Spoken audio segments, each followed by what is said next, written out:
Bueno, buenas tardes a todas, a todos. Gracias por estar presentes en esta última actividad que tenemos programada para la Escuela de Primavera, que es la clausura y es la charla que nos va a compartir Alejandro Benedetti.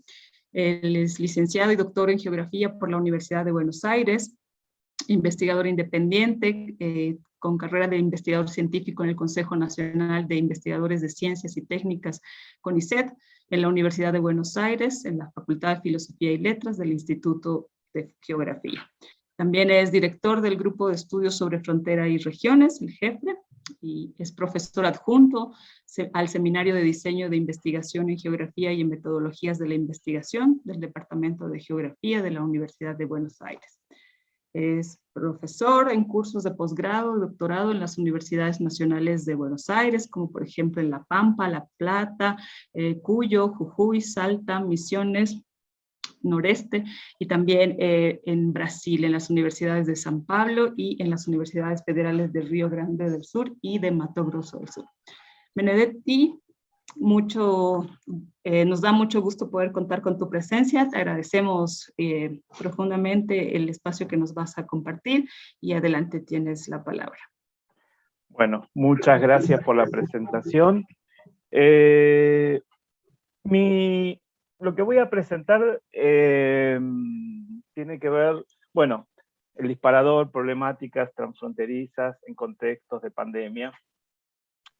Tiene que ver con la frontera, me voy a centrar, con la que yo más he trabajado o con la que más me he relacionado, si se quiere, en distintos momentos. Primero como turista, luego como vecino, viví cerca de esa frontera, luego como investigador y por último como funcionario y ahora otra vez como investigador, y es la frontera argentino-boliviana, boliviano-argentina, y en particular la ciudad de Villazón La Quiaca.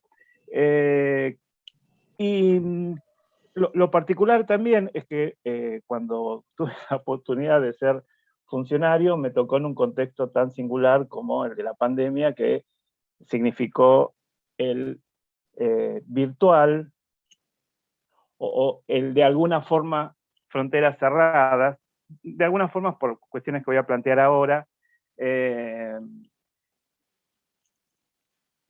y cuando la frontera se estaba empezando a reactivar, a reabrir, bueno, hubo un cambio de gobierno, cosas que pasan en todos nuestros países, cambió la ministra de Seguridad, que era el ministerio donde yo estaba trabajando, y bueno, volví a mi antiguo cargo como investigador. Varias de las reflexiones que voy a traerles tienen que ver con mi formación. Bueno, al leer mi CV, varias veces se pronuncia la palabra geografía, soy geógrafo, así que básicamente mi aproximación tiene que ver con ese campo disciplinar y con las reflexiones sobre el espacio. A ver.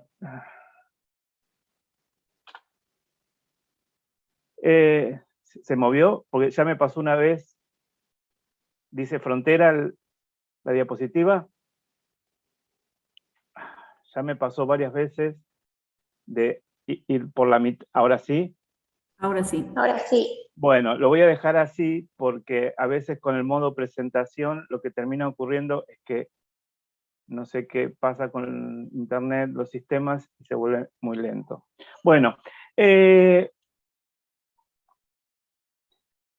por un lado parto de considerar la frontera como una variedad de entidades socialmente construidas, espacial, temporalmente localizadas, que en términos específicos suelen llamarse muros, límites, bordes, periferias, y que expresan o dan cuenta de tres propiedades fundamentales del espacio. Una que tiene que ver con la configuración de dos entidades mayores, en este caso Bolivia y Argentina, la separación, la disyunción, para un lado o para el otro, y a partir de ahí todo un conjunto de relaciones o todo lo que tiene que ver con lo transfronterizo, ¿no? Lo que atraviesa, lo que une, lo que pasa, lo que cruza hacia un lado, hacia el otro, o lo que queda entre medio. También últimamente vengo cuando me preguntan qué es la frontera, hace poco, qué sé yo, en una charla, bueno, me gusta también relacionarlo con las formas espaciales, las prácticas espaciales, los procesos espaciales o espaciotemporales, ¿no? Entonces, si pensamos a la frontera como formas, son los límites, los muros, los puentes, los distintos dispositivos. Las funciones tienen que ver con para qué se usan, para qué sirven estas distintas formas, que puede ser para defensa, para prohibición, para seguridad, para fomento, etcétera. Y la función, ahí dice función, tendría que decir procesos, tiene que ver con la idea de la frontera como un conjunto de temporalidades y espacialidades que están siendo, que no son de una vez y para siempre, sino que están en permanente transformación. La idea de fronterización tiene que ver con eso, con la conjunción del espacio-tiempo y las marchas y contramarchas, las continuidades, las discontinuidades a lo largo del tiempo, del espacio y de la sociedad misma. Si pensamos a la frontera en términos escalares, si asociamos la frontera con la escala, cuestión que también me parece fundamental, las distintas escalas o las distintas posibilidades que brinda el concepto de escala a la hora de pensar la frontera, la escala puede ser considerada como el conjunto de prácticas espaciales que llevan al recorte de unidades espacio-temporales significativas y a establecer ciertas relaciones entre esas escalas. En geografía, en la tradición geográfica, a lo largo del siglo XX y en lo que va del XXI, se han trabajado las escalas al menos en tres instancias. Por un lado, las escalas cartográficas, que son las clásicas y que de alguna forma remite a la idea de las formas, ¿no? Las formas espaciales que mencionaba antes. Las escalas en términos más metodológicas y que tiene que ver sobre todo con las funciones que mencionaba recién, y el foco puesto en la escala y por lo tanto la frontera en términos político-culturales tiene que ver con prestar atención a las relaciones y a los procesos espaciales, es decir, la frontera entendida como fronterización. La escala cartográfica que remite a la frontera o las formas de pensar las fronteras como en términos cartográficos supone pensar a la frontera en sí o a los lugares en sí mismos como entidades fijas, estables, circunscriptas en el espacio. Y es la manera en la que tradicionalmente suele concebirse a las fronteras, ¿no? Por ejemplo, esto es un artículo random que encontré en internet y que habla de una situación en el orden colonial y diferencia Perú, Bolivia y el noroeste de Argentina, ¿no? Para el tiempo colonial, cuando como tal Perú, Bolivia y Argentina no eran ni pensados por ninguna autoridad política o administrativa, ¿no? Eso supone considerar que las fronteras y los países, tal como hoy los conocemos, ya estaban inscriptos en el pasado colonial, ¿no? Y eso es algo típico de llevar al pasado lógicas o escalas que se construyeron en el presente. Cuando pensamos a la frontera en términos cartográficos o en sí mismas, no, es la primera aproximación, la primera forma de entenderlas, considerando la normativa o los distintos elementos, las distintas formas espaciales, como los límites, las zonas, los puntos de cruce, y que puede remitir también a la idea de la extensión, lo extenso que es la frontera, en este caso la frontera de Argentina con Bolivia, que tiene aproximadamente unos 740 kilómetros, según el Instituto Geográfico Nacional, y que donde hay una cantidad de puntos que están habilitados para el cruce. Y cuando se piensa a la frontera en esos términos, los problemas de la frontera se concentran en la frontera, ¿no? Entonces, es la forma en que la geopolítica clásica varios discursos tradicionales, conservadores, y en gran medida los medios de comunicación o el discurso de las más medias, de los medios hegemónicos, suelen atribuir a la frontera. Los problemas de la frontera se resuelven en la frontera. Entonces, para resolver el problema del contrabando, del narcotráfico, lo que hay que hacer es levantar un muro, ¿no? Como si se terminara el problema incidiendo en la frontera. O si el problema o esa situación tuviera que ver estrictamente con la frontera. Y ahora voy a dar algunos ejemplos de esto que estoy queriendo decir. De alguna forma eso está inscripto o remite a la tradición geopolítica que en el caso de Argentina y los países vecinos ha tenido gran desarrollo, ¿no? Donde la frontera opera como una suerte de dispositivo o de artefacto de desprendimiento, como aparece en esta cita de un autor clásico, geógrafo argentino, donde la frontera opera como un elemento de desprendimiento con respecto al exterior, ¿no? Entonces aparecen todas estas cartografías donde el límite es una línea neta que separa lo argentino, lo interior, del exterior. Y esta lógica de pensar a los territorios, a los países, como unidades, con continuidad, está presente en infinidad de prácticas cotidianas.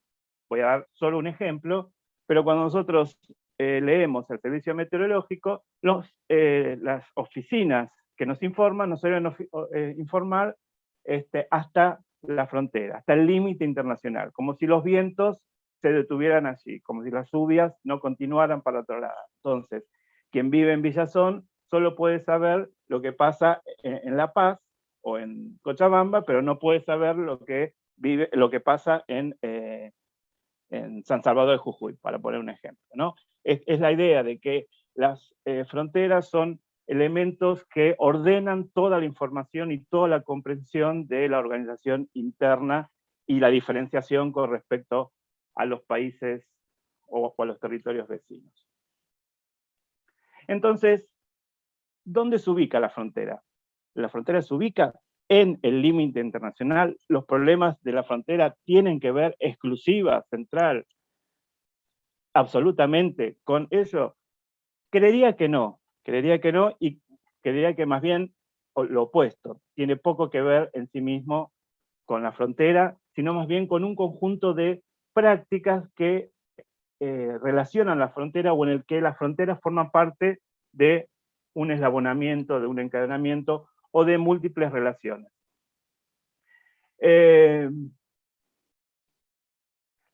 Está claro que las ciencias sociales, la geografía, todas las disciplinas, desde el último tiempo, desde el 2000 para acá, para poner una fecha, viene esforzándose por analizar o comprender los procesos como transfronterizos, ¿no? Más allá de la frontera, a pesar de la frontera, con la frontera, ¿no? Como relaciones que van y que vienen. Y esto, desde la geografía, bueno, se han ensayado distintos conceptos o distintas propuestas, y a mí una que me parece interesante es la de la multiterritorialidad, ¿no? Pensando cómo los distintos territorios o sistemas de territorios que se combinan, entran en conflicto, en contradicción, por momentos son solidarios y por otros no, y que configuran el devenir de la sociedad en su totalidad. Entonces, en ese espacio banal que es esa concentración urbana de Villazón La Quiaca, voy a tomar un poquito de agua, superpuestos, juxtapuestos, estables e inestables de instituciones estatales o de la ciudadanía, podemos reconocer un montón de territorialidades, un montón de geografías que cada una tiene su lógica y que entran en conflicto o en tensión por distintas razones, ¿no? Los municipios, las provincias, los hogares, las congregaciones religiosas, las empresas, los clubes, etc. Entonces tenemos lo que se viene definiendo como la multiescalaridad espacio-temporal o la multiterritorialidad.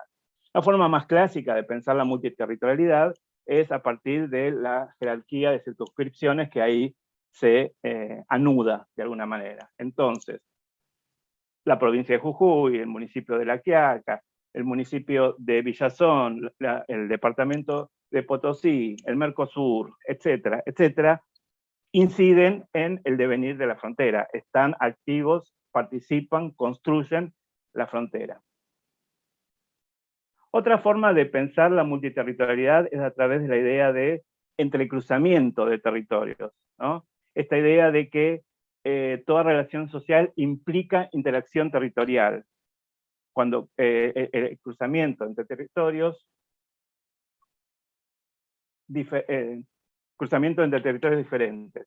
En cierto sentido, vivimos siempre de manera multiterritorial. Esto significa que en nuestras vidas cotidianas, en nuestro devenir como sujetos sociales, desde que nos levantamos hasta que nos vamos a dormir, estamos atravesando fronteras, cruzando fronteras, interviniendo o participando más activamente o menos activamente en distintas territorialidades, desde el momento de la vida privada hasta el ingreso a una situación de trabajo, el club, el cine, lo que fuere, ¿no? Entonces, esas personas que están en el puente y que cruzan de manera no fiscalizada por el Estado, luego puede cruzar de manera fiscalizada por el Estado, ingresar al mercado, ingresar a un partido de fútbol, y a lo largo de su día o a lo largo de su trayectoria de vida va cambiando entre distintas territorialidades. Es decir, que las territorialidades o los territorios se construyen a partir de las prácticas, de las acciones, de las actividades que realizan las propias personas. También podemos pensar la idea de la multiterritorialidad a través de las múltiples capacidades territoriales, ¿no? Y esto ha sido muy trabajado para, por ejemplo, las organizaciones criminales, criminosas, ¿no? Narcotráfico o trata de personas, lo que supone para el caso del narcotráfico controlar las territorialidades de siembra, las zonas de tránsito y de consumo, los cruces entre países, los barrios donde se consume ese producto, ¿no? Entonces, la multiterritorialidad, palabra difícil de pronunciar, supone múltiples capacidades de control de ejercicio de la territorialidad. Y eso lo podemos ver si rompemos la mirada exclusivamente centrada en las formas, en las apariencias de la frontera y esas personas cruzando mercaderías, y comenzamos a reconstruir, ¿no?, las redes tan complejas, y que ahora voy a dar algunos ejemplos, que articulan eso que ocurre en la frontera con lo que ocurre mucho más allá de la frontera. Y esto lo digo porque durante el tiempo de la pandemia, no sé en otros países, pero perdonen, voy a hablar más de la Argentina, que es donde vivo y donde me informo cotidianamente. Durante la pandemia, la frontera fue un tema recurrente en los medios de comunicación y fue mostrado como parte de los problemas a distintas escalas, de distintas dimensiones que nos aqueja como ciudadanía argentina, ¿no? Entonces, como voy a mostrar algunos ejemplos, los medios recurrentemente mostraban a esas personas cruzando, ¿no? Cruzando la mercadería y horrorizándose por la situación y lo que eso implicaba. Pero nunca, cuando se analiza la frontera, se contextualiza, se inscribe en esas otras escalas donde esas personas participan cruzando bienes, ¿no? Que esas personas crucen bienes significa que por algún lugar llegaron, ¿no? Llegaron por el mar a través de Iquique, atravesaron fronteras, llegaron a Oruro o distintos lugares, y de ahí se comenzaron a redistribuir, y algunas llegan inclusive hasta Buenos Aires, ¿no? Y si llegaron ahí es porque hay rutas comerciales que conectan a Shanghái con Iquique o con distintas ciudades y que van redistribuyendo las mercaderías. O sea, tiene que ver ni más ni menos que con el funcionamiento del capitalismo. Ese es un eslabón. Sin embargo, ese eslabón suele aislárselo y presentarlo en sí mismo como problemático en sí mismo. Entonces, las ciudades, hoy por hoy, ¿son centros, son lugares centrales o son periferias alejadas de las capitales o de los centros de comando? Y esto lo tomo de Fernando Carrión, la idea de las ciudades de frontera hoy que se han establecido como fundamentales hubs logísticos para amplias regiones interiores de los distintos países. Es decir, lugares hacia los que se dirigen mercaderías, se dirigen personas y de ahí se redistribuyen. Intenté buscar un mapa o algo ilustrativo, pero la verdad es que no encontré. En el discurso geopolítico sigue, en el discurso geopolítico, mediático, o distintos, inclusive de la administración pública, se sigue pensando a las ciudades o a las fronteras como espacios vacíos, espacios periféricos, alejados, que en parte lo son, pero que esa imagen responde al momento de limitación, ¿no? Principios del siglo, fines del XIX, principios del XX, donde en la frontera argentino-boliviana prácticamente no había aglomeraciones, ¿no? Era una zona, podríamos decir, más o menos despoblada, pero hoy está poblada por ciudades de cierto tamaño, cierta importancia, ¿no? Entre Villazón y La Quiaca hay 50.000 habitantes, entre Bermejo y Aguas Blancas unos 40.000, y entre Yacuiba y Salvador Maza más de 120.000. O sea, son ciudades importantes, son ciudades que demandan servicios y redistribuyen mercadería, ¿no? Entonces,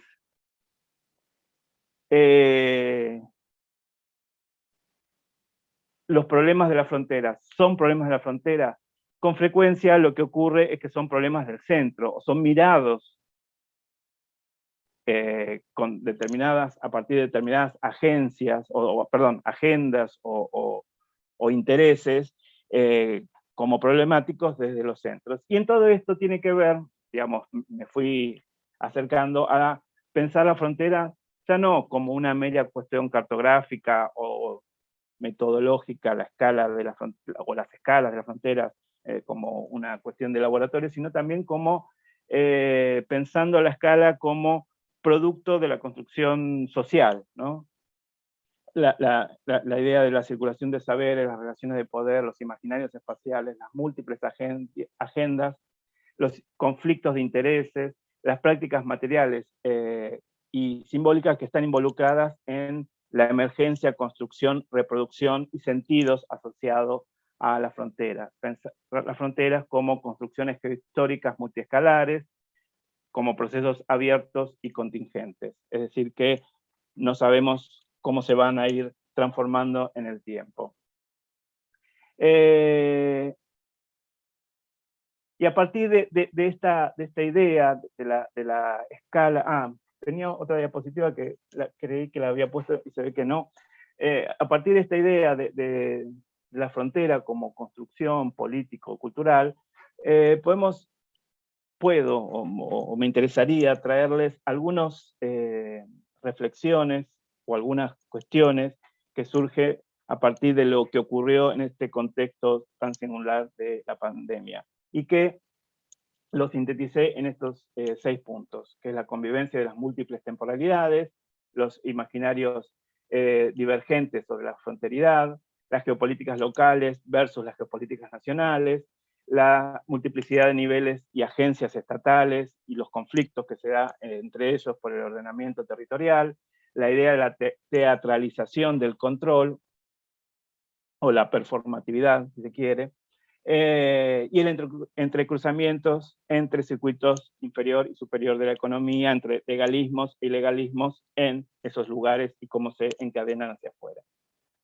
Cuando hablo de convivencia de múltiples temporalidades, la frontera, como cualquier espacio, pero la frontera en particular, condensan, digamos, los procesos de largo plazo, bicentenarios de delimitación, construcción estatal de las fronteras con la vida cotidiana, con la inmediatez de la necesidad de alimentarse, ¿no? Entonces, por más que los estados decidan cerrar, si una persona vive de un lado y, la otra, y el resto de su familia del otro, la necesidad es imperiosa, ¿no? Y tenemos un montón de ejemplos a lo largo de la historia de los muros más atroces, como el de Berlín, donde la gente hace todo lo que sea posible para cruzar, ¿no? Y acá es un ejemplo.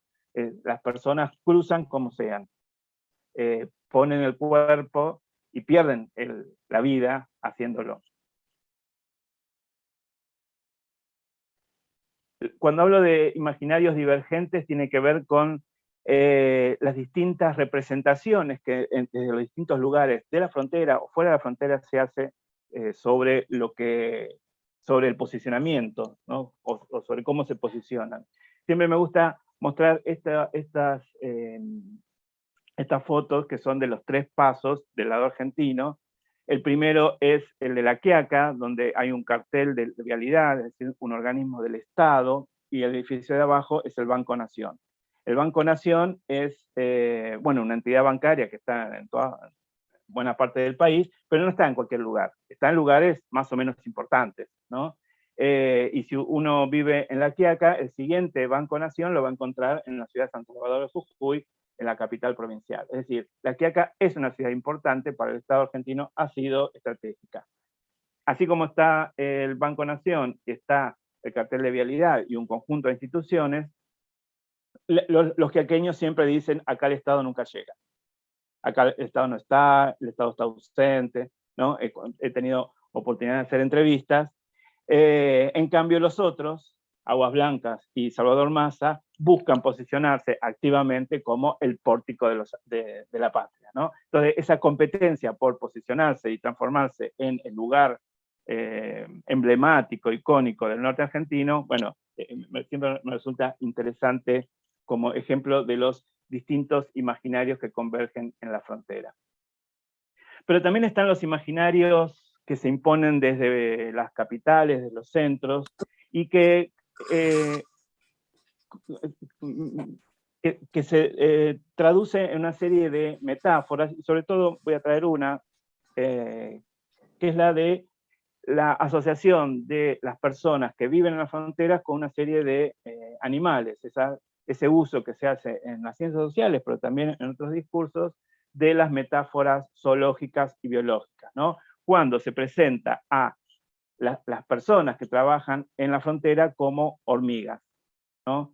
El comercio hormiga, el trabajo hormiga, cuando se habla del malón, el aluvión, o cuando se habla de las personas que trafican como mulas, o de los que colaboran en el traslado de personas como coyotes. Todas estas metáforas que son construidas, cimentadas desde los centros de las capitales, y que la academia también ha colaborado al no, digamos, reemplazarlas por conceptos un poco más precisos y más descriptivos,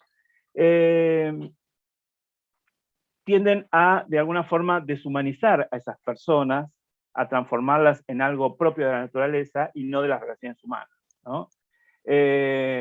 Entonces, en vez de empatizar con esas personas que están exponiendo su vida para llevar y traer productos y ganar un sueldo, porque no hay otras alternativas, o porque las alternativas que hay no son para nada buenas, ¿no?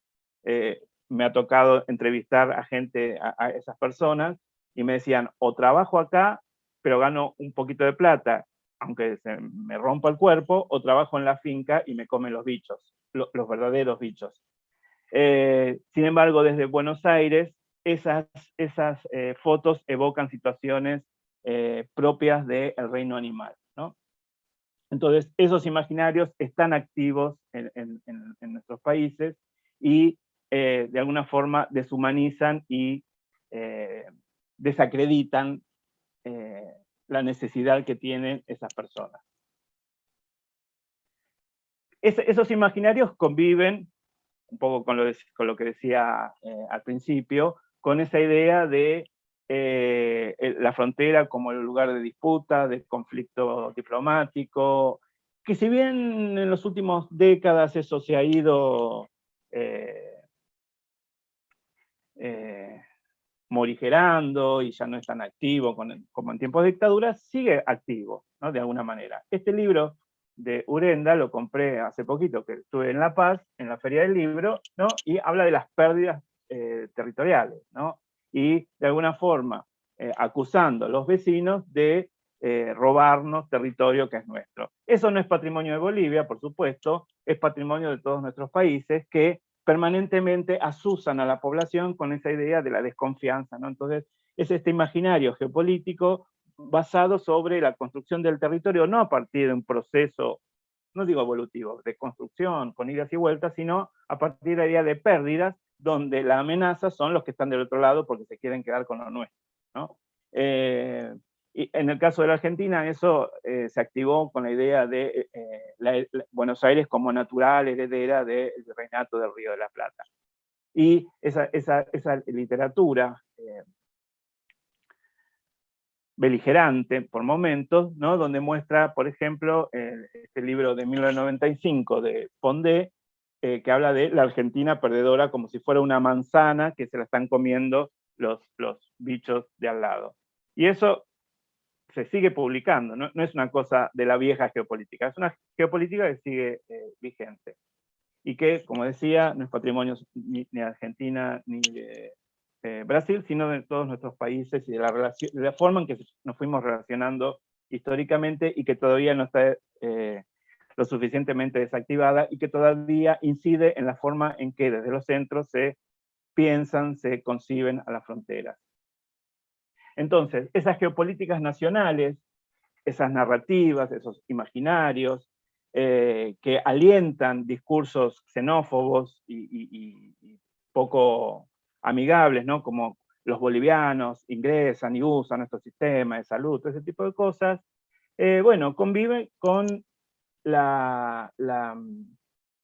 perdón, esto es otra idea que al menos desde Argentina se viene sosteniendo a través de los medios, ¿no? La idea de la frontera norte asociada al peligro, el tema de como lugar necesario para la lucha contra el contrabando, y la frontera norte, que de alguna forma toma un concepto que tiene cierta vigencia en México, de la frontera norte, pero con un sentido diferente. La frontera norte para la Argentina no se presenta o no se piensa, ¿no? No se imagina como el lugar de oportunidades, sino como el lugar de la amenaza de los vecinos. Y eso alimenta discursos que promueven la compra de tecnología, de equipamiento, de drones, escáneres, y toda una serie de tecnología, ya no necesariamente para la guerra en sentido clásico, sino para el combate al narcotráfico. Y este es un discurso que durante el gobierno anterior estuvo muy activo, el gobierno de Macri. ¿No? Y ahí aparece la necesidad de los operativos de control y la compra de tecnología y demás, que como funcionario del Ministerio de Seguridad me tocó verlo en persona. Pero también, bueno, es cierto que esas geopolíticas conviven con otras geopolíticas o con otros discursos, otros imaginarios geopolíticos u otros usos de la frontera. Me tocó estar también en ese momento donde el presidente Alberto Fernández cruzaba para otro lado con el expresidente Evo Morales.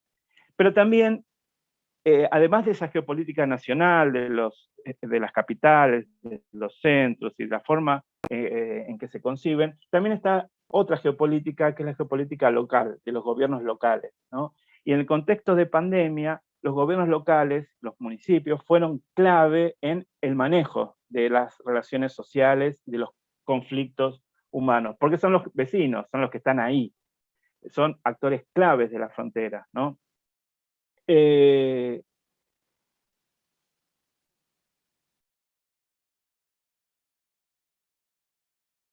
Otra cuestión que me interesa señalar de la complejidad que tiene la frontera y la gestión de la frontera y que ocurrió durante la pandemia, es la multiplicidad de niveles y de agencias estatales. Inclusive cuando se habla del Estado Nacional, Argentina, Bolivia, Bolivia, Argentina, en realidad es un cúmulo de agencias, de niveles de control y de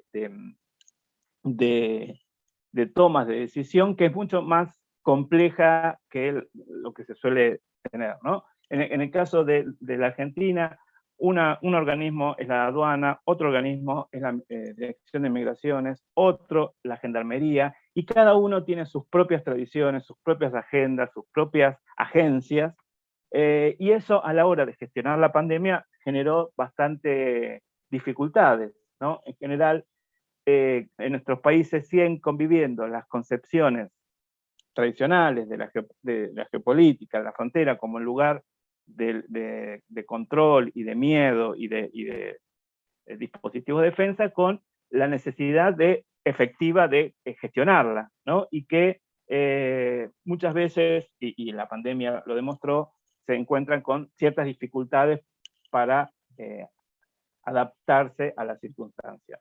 Ya me queda un poquito y termino. Y eso se materializa en los distintos tiempos o en los distintos regímenes de ordenamiento territorial, ¿no? Entonces, mientras las agencias nacionales tienen la facultad o la potestad para, por ejemplo, remodelar el puente, el lugar donde cruzan los camiones y demás, todo lo que está alrededor es facultad de los municipios, que muchas veces no coinciden en el signo político y cada uno gestiona según sus intereses. Entonces tenemos ese proyecto financiado creo que por Fomplata, de remodelación de los complejos fronterizos, pero que al lado conviven con estos pasos ilegales, donde la normativa no es lo suficientemente clara, donde la normativa no es lo suficientemente explícita, y favorece el cruce de personas. Lo que tenemos en esa foto a la derecha, al lado del mapa, es el fondo de una casa que da al río que separa a Profesor Salvador Maza de Yacuiba, ¿no? Entonces, para la fuerza de seguridad, la gendarmería, es imposible controlar eso, porque ni bien se va, se abre ese portón, cruzan las mercaderías.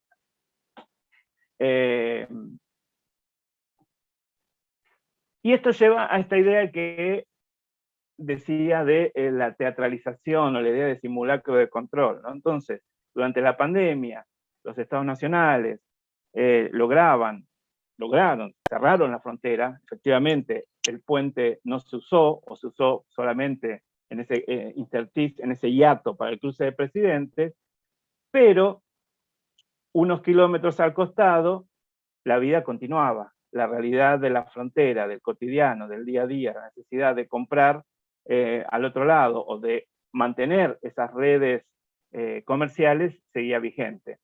Lo que tenemos ahí, esa foto la saqué yo, es una zona que se llama El Mercado, a pocos metros del puente, donde las fuerzas de seguridad lo único que pueden hacer es mirar cómo ocurre eso que se llama comercio ilegal. Las veces que intentó, entre comillas, controlarlo, bueno, terminaron con personas, con al menos una persona muerta, ¿no? Y eso es con el Zoom, ¿no? El mercado donde se junta gente de un lado y del otro, en plena pandemia, en pleno cierre de fronteras, para hacer aquello que no se puede detener, que es el comercio o el intercambio de bienes y personas de un lado y del otro, de ciudades que funcionan como una unidad. Esa teatralización del control llevó a situaciones ridículas, como por ejemplo en la foto que está del mapa, que está a la derecha, esos puntitos en rojo en territorio argentino son escuelas, una serie de escuelas que están dentro del municipio de Mosconi.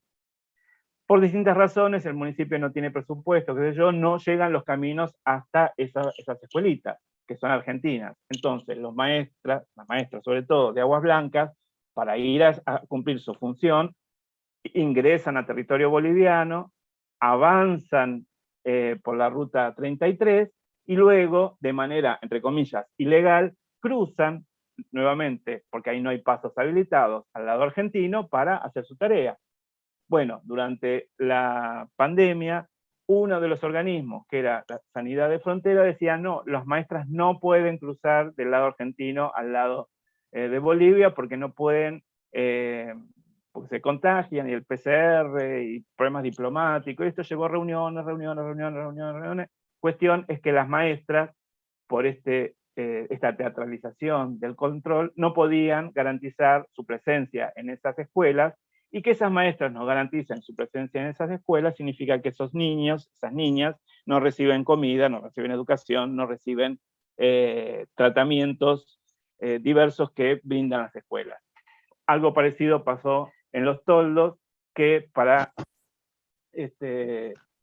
conectarse con el resto de la Argentina deben ingresar a territorio boliviano para luego pasar al lado argentino. Entonces, de alguna forma, ante las cámaras, los pasos formales estaban cerrados, pero la situación social y esas escalas cotidianas, esas escalas de la necesidad, de alguna forma siguieron funcionando.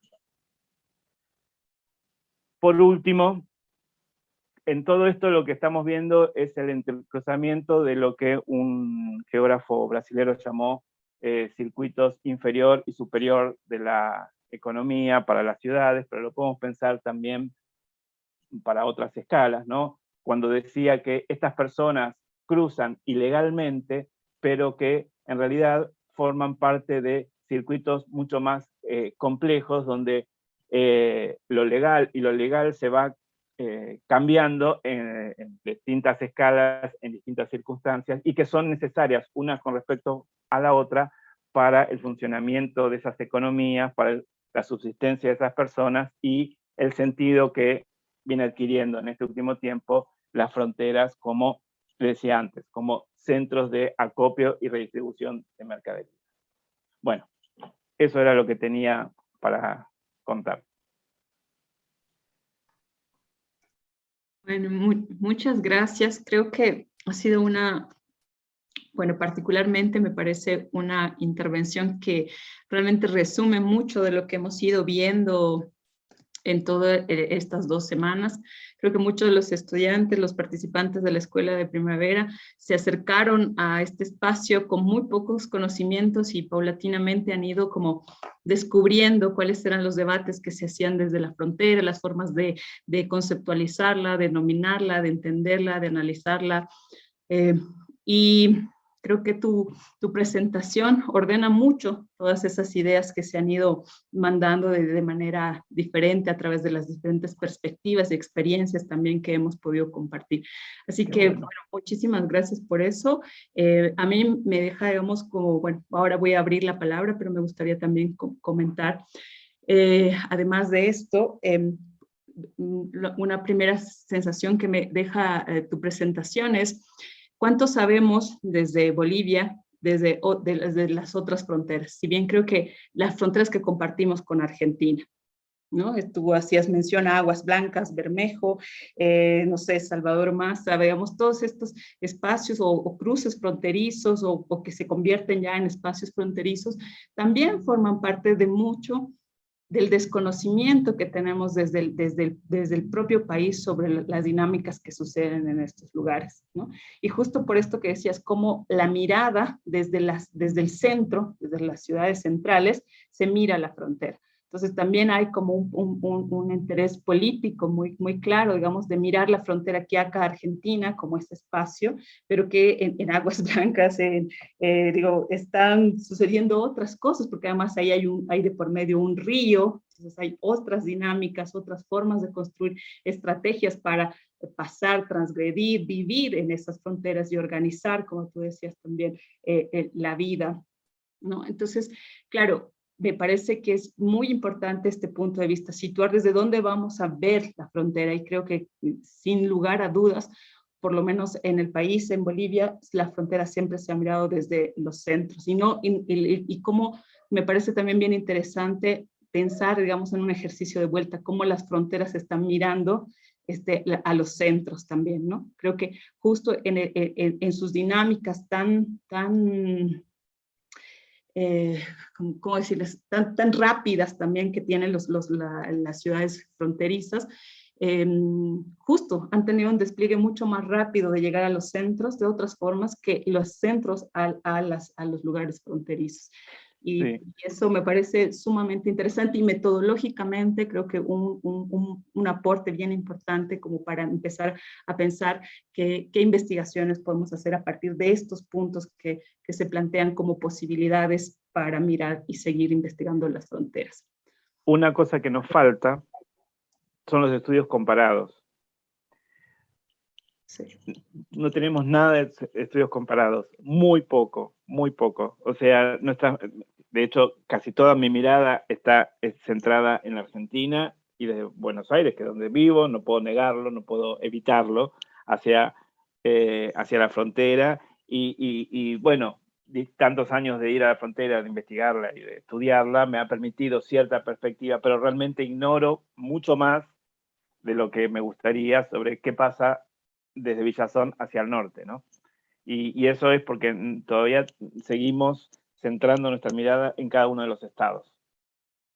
Sí, totalmente de acuerdo. Y creo que, bueno, una invitación abierta, o quizás también como un punto de conclusión, digamos, de la Escuela de Primavera, es justamente poner en una agenda de investigación estudios comparativos en diferentes escalas, como tú bien nos los planteabas, y de manera, me parece, muy clara y muy pedagógica, ¿no?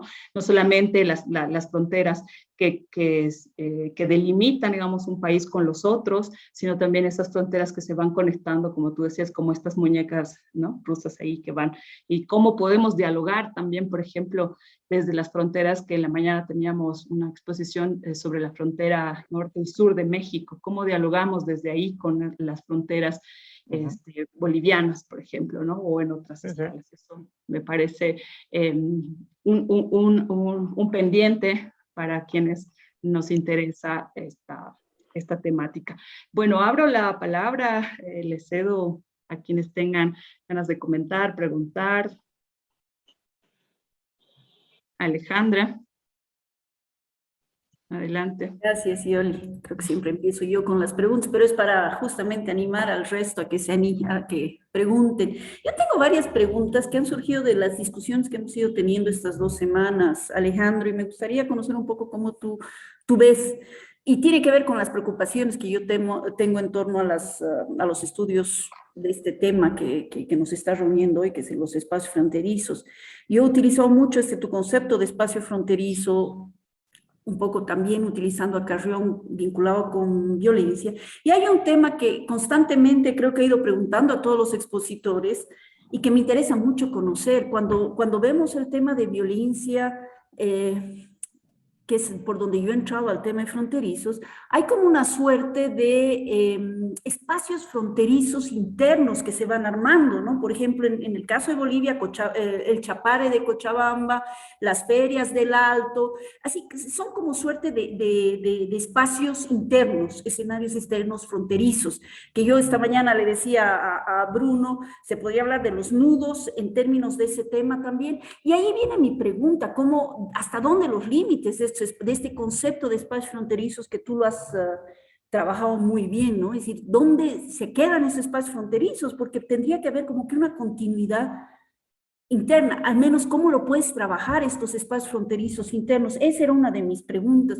La otra pregunta tiene que ver con este afán que hemos tenido en la Escuela de Primavera, de comparación, ¿no? Hemos tenido no solo la comparación entre los diferentes países y las diferentes fronteras de la región latinoamericana. Esta mañana veíamos todo el ejemplo y hemos estado viendo varias veces los ejemplos de las fronteras en Centroamérica, y un poco salió una discusión bonita esta mañana de cómo ya esos trayectorias fronterizas, transfronterizas en Centroamérica inician en Sudamérica con los venezolanos, los colombianos. Entonces hemos podido vernos y compararnos entre fronteras y ahí están los nudos de los que seguro va a hablar Bruno, pero también nos hemos comparado con otra región como es la Unión Europea, ¿no? Que tiene todo un proceso de integración, que tiene todo un proceso grande donde las fronteras ya no es una cuestión de Estados-nación, sino es una cuestión mucho más amplia, ¿no? Y que tiene varios desafíos. Ayer Sonia Parella de la Universidad Autónoma de Barcelona nos decía, sí, o sea, para tratar el tema de la política migratoria, eso tiene un obstáculo, porque hay muchos países de esta entidad supranacional que ponen obstáculos para avanzar hacia un enfoque de desarrollo humano mucho más fuerte, por ejemplo, y ahí yo cuando leía las noticias de Italia dije, ahí tienen otro problema que se les va a abrir. Pero en esa comparación de dos realidades totalmente distintas, hay ciertas cosas que han seguido en pie, y por ahí va mi pregunta. El tema de la securitización de las fronteras es un tema que fuerte en Europa, pero que también, a pesar de los discursos políticos, porque tenemos muchos gobiernos progresistas, etcétera, en la región, es cada vez más fuerte también en nuestra región, Sudamérica, bueno, y esta mañana veíamos el caso de Centroamérica. Y en esa tendencia securitista que da lugar a los nacionalismos, a la xenofobia, todo lo que tú has descrito, una pregunta que ha ido surgiendo, y el otro día cuando veíamos ciudadanía en espacios fronterizos surgía, ¿es posible realmente seguir pensando en términos de una ciudadanía integrada a partir de los procesos de integración regional? ¿Cómo tú ves los procesos de integración regional? Porque entre las cosas que veíamos era el Estatuto de Ciudadanía de Mercosur, por ejemplo, que en la práctica no funciona, y ahí viene por el rol y no querer perder también el rol de las aduanas y de los responsables de las entidades públicas a nivel local, porque además de haber una contradicción entre discursos y prácticas, a niveles fronterizos también hay las aduanas, los agentes estatales que tampoco quieren perder su poder, ¿no? Entonces ahí hay unos juegos de poder, múltiples juegos de poder que también se están dando. Entonces, frente a esos procesos de integración regional, yo me preguntaba, ¿cómo tú ves? ¿Podremos hacer algo así? ¿O Sí. es simplemente... Bueno, son muchas preguntas. O sea, para mí, pensar los espacios fronterizos supone romper con la lógica de las continuidades, ¿no? Como si del límite uno pudiera trazar una zona toda continua hasta, qué sé yo, 100 kilómetros, 200 kilómetros, y hacer una gradación. Esa es una fantasía o una posibilidad impuesta por la lógica de los estados y que tuvo sentido en la construcción de las comunidades imaginadas, pero eso convive con esas geografías que se organizan en redes, ¿no? Entonces, a partir de esas ciudades de frontera, esos complejos urbanos transfronterizos como Bermejo, Aguas Blancas, uno puede reconstruir esas cadenas de valor, esos encadenamientos, y que en realidad son infinitos. O sea, finalmente el límite es más metodológico o para recortar y analizar que porque se detenga en algún momento, ¿no? Estaba pensando, y tengo una experiencia cercana de una persona que vino a trabajar acá, viene a trabajar en mi casa de hace 10 años, una empleada doméstica, peruana de nacionalidad, y que ahora está yéndose en un proceso migratorio hacia los Estados Unidos, ¿no? Y ese espacio fronterizo en realidad fue, como en distintos momentos, de acá volver a Perú, de Perú ir a México, de México intentar cruzar el muro, una cosa que desde mi punto de vista burgués, como digo, uy, qué terrible, pero esa persona lo necesita porque Argentina no le brinda los beneficios o las posibilidades de ascenso, ¿no? Entonces, por eso insisto mucho que para pensar la frontera es imposible concentrarse en la frontera. O en la frontera pasan cosas que no tienen nada que ver con lo que desde Buenos Aires se imagina como un problema. Pensaba, por ejemplo, a raíz de lo que decías, en esta cosa de las violencias y de la securitización, me tocó ir a toda esa frontera entre los dos países con la pregunta hecha por el Ministerio de Seguridad en un contrato sobre la percepción de seguridad de la población. Un poco para legitimar o justificar la compra de tecnología que se estaba haciendo, ¿no? Y en las entrevistas que hacíamos todo el tiempo, el narcotráfico sí aparecía como un problema, o la trata de personas, pero lo primero que aparecía era la violencia doméstica, la falta de actividades recreativas, los varones que salían, bebían y volvían y golpeaban, y una estructura de fuerzas de seguridad local que no está preparada, no tiene perspectiva de género o no tiene infraestructura para contener a las víctimas y revictimizan a esas mujeres, ¿no? Entonces, el problema en esas fronteras no es el narcotráfico, es la falta de trabajo, es la falta de actividades recreativas, es la falta de políticas que mejoren la convivencia ciudadana. Y finalmente, insisto una vez más, el problema del narcotráfico tiene que ver con los grandes centros de consumo, ¿no? O sea, ¿por qué existe la frontera? ¿Por qué existe el muro? Porque hay ciudades hiperricas de Estados Unidos que demandan esos productos. O sea, y mientras eso siga existiendo y esas personas tengan esa capacidad de compra, y si le dicen hoy sale $10, al día siguiente sale 20 y al otro sale 1000, igual lo compran. Entonces nunca se va a terminar esas rutas. Van a ir cambiando, se van a volver más sofisticadas. Y lo mismo pasa desde los centros productores hacia Buenos Aires, que es Buenos Aires, Rosario, y cada vez más es un centro de redistribución hacia otros mercados, ¿no? Entonces, nada, bueno, eso. Me parece muy importante, muy metodológicamente fundamental relacionar, salirse de la frontera y mirar hacia un lado, hacia el otro, hacia el lado, para allá, para arriba, y eso nos da pistas para volver a la frontera y comprenderla en su complejidad. Gracias.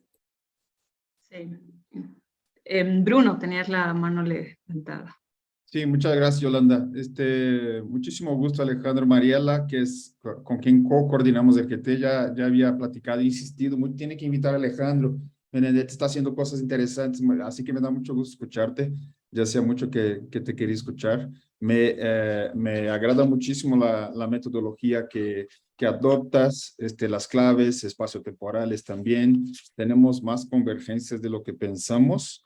Yo te quería preguntar, bueno, y también me da mucho gusto el GT Claxo que co-coordina esta escuela ha sido pensado inicialmente por una semillita lanzada por Yolanda Alfaro cuando en un encuentro me preguntó, Bruno, ¿por qué no armamos un grupo que estudie fronteras bolivianas en una especie de laboratorio de recolección de información sobre procesos y la vida transfronteriza boliviana y que ahorita en último día de la escuela, que coincidió con el último día de gestión del GT, tengamos fotos y un estudio, digamos, en clave fronteriza o transfronteriza sobre Bolivia y Argentina. Así que quisiera compartir ese gusto así contigo, Alejandro, y con las colegas. Y también decirte que lo que nos has presentado es como una heteropercepción de las fronteras, ¿no? De los espacios fronterizos desde los centros. Yo también me encuentro en México, en Ciudad de México, aunque México tenga sus centros y escuelas de frontera, ¿no? El COLEF, el Colegio de la Frontera Norte, el ECOSUR, el Colegio de la Frontera Sur, que les da mucho más autonomía, digamos, y descentralidad. Pero la heteropercepción desde el centro nos dice mucho sobre nosotras mismos, ¿no? Nosotros y nosotras mismas, ¿no? Como citadinos y capitalinos. En la medida en que pues, miramos a las fronteras de manera jerarquizada, las marginalizamos, y dependiendo digamos, de lo que se estudia, en realidad están en el centro del asunto, ¿no? Yo te quería preguntar algo muy concreto sobre, especialmente también los estudiantes y las estudiantes que están aquí conectadas, sobre dos conceptos que en general trabajamos y yo creo que a veces no tenemos el debido cuidado, que es el de transfronterizo, por un lado, y transnacional por otro, ¿no? según he podido entender de tu metodología y tu trabajo, es un trabajo transfronterizo, ¿no? Pero si lo transfronterizo es leído como cualquier proceso o flujo de personas, ideas, valores que crucen fronteras, de pronto todo es transfronterizo, ¿no? ¿No sería más ideal ahí quizás sopesar lo transfronterizo y adoptar conceptos transnacionales si queremos analizar procesos que no se dan en espacios de frontera? Esa es la pregunta, ¿no? Porque el transnacionalismo aquí en México ha entrado con todo es transnacional, pero de pronto veo que en otros lados también todo es transfronterizo. Entonces, de manera así muy didáctica, si tuvieras el tiempo como para dar pistas, ¿no? Y distinguir. Me lo voy a anotar, y hace poco en un grupo en el que estoy, Haroldo Dila, que tal vez lo conocen, que está en el INTE de Chile, planteó esa misma pregunta. Bueno, lo digo en porteño. Che, ¿conocen algún texto que hable de transfronterizo? Y todos los que estábamos ahí, yo no participé, pero Lindomar creo que también. Claro, no había nada escrito. O sea, es como un concepto que viene, al igual que otros conceptos, como dinámica fronteriza. Dinámica fronteriza se utiliza, pero no hay ningún trabajo que se haya puesto o que yo conozca al menos, seriamente a abordar esa categoría y ver los distintos niveles de análisis posibles o las limitaciones y demás. Yo creo que la idea de transfronterizo ayudó a mirar las relaciones hacia un lado y hacia el otro desde la frontera, ¿no? En el esfuerzo pionero, llamémoslo así, que han tenido en el último tiempo los antropólogos y antropólogas, sobre todo, de mirar y hacer etnografía de la frontera, rompiendo las miradas geopolíticas clásicas, centralistas, estadocentristas, y mirar desde ahí hacia un lado y hacia el otro, aunque con más frecuencia tal vez hacia uno solo de los lados, pero me parece que la idea de lo transfronterizo tiene que ver con todo lo que atraviesa, pero mirado desde la frontera. Me lo voy a anotar y es algo que sobre lo que quiero escribir, pero es una buena pregunta. Me lo voy a anotar. Sí, de hecho creo que esto es un poco...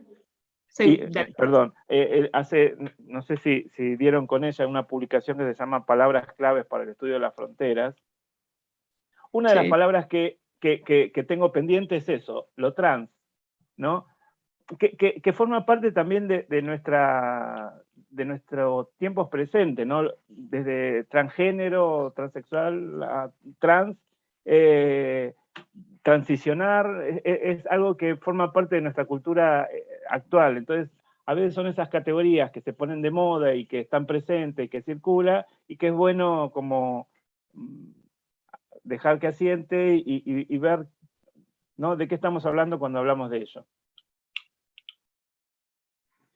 Sí, muy interesante y me parece también muy productivo dejar abierta esa posibilidad porque nos permite reencontrarnos también, digamos, ¿no? Como tú dices, me lo anoto y todos nos anotamos y creo que también forma parte de esta agenda que surge de la Escuela de Primavera, empezar a repensar estas conceptualizaciones que a veces se han usado un poco de manera, digamos, rápida, o que en un momento, o por lo menos yo me acuerdo cuando yo empezaba a hacer los estudios de migraciones, era migración transfronteriza, era como se pensaba. Luego viene el concepto de transnacional y un poco se abandona, o sea, la idea de pensar lo transfronterizo, ¿no? Pero también luego venía como esta idea de, bueno, ¿qué es lo transnacional? Aplica, porque además fue un concepto muy usado también para pensar la migración México-Estados Unidos, con sus particularidades y características, y la pregunta, que justo también fue en una escuela de verano en Claxo hace varios años, era, nos ponían sobre la mesa, y bueno, que surgió más bien de los estudiantes en estas cuestiones digamos, de confusión y de tratar de aclarar lo que no estaba, lo que estábamos tratando de entender desde nuestro lugar como estudiantes, era, bueno, ¿eso aplica para pensar las migraciones, las movilidades en el sur? Podemos hacer una traslación de ese concepto desde la mirada que se tenía en esa frontera tal cual aquí, cómo podemos reconfigurarlo, cómo podemos transformarlo. Entonces yo creo que hay como muchos elementos ahí y si algún momento la posibilidad de discutir sobre eso se da, pues estaría súper interesante, ¿no? Poder volvernos a reunir en eso y ahí queda como un segundo pendiente. Pedro, tenías la mano adelante, quizás. Yo en Muchas gracias. 5 minutos me tendría que ir. Así Sí. que... Es rápido y es Sí, una no, pregunta precisamente sorry. para usted, por favor. Yo escucho con mucha atención la idea de cómo los límites se difuminan, ¿no? Y en especial en los estados, en el caso de los estados latinoamericanos. Y me surgen dos dudas. Primero, cuando hablamos de geopolítica, decimos que las fronteras producen identidades porque producen autorrepresentaciones y altas representaciones. Si tú dices que no existen las fronteras, yo me pregunto, ¿por qué tú tienes un acento y yo tengo otro acento? ¿Ves? Va por ahí más o menos mi crítica. Creo que se tiende a minusvalorar valorar la labor del Estado y sin embargo es a los estados a los cuales se les pide políticas para tratar temas transfronterizos.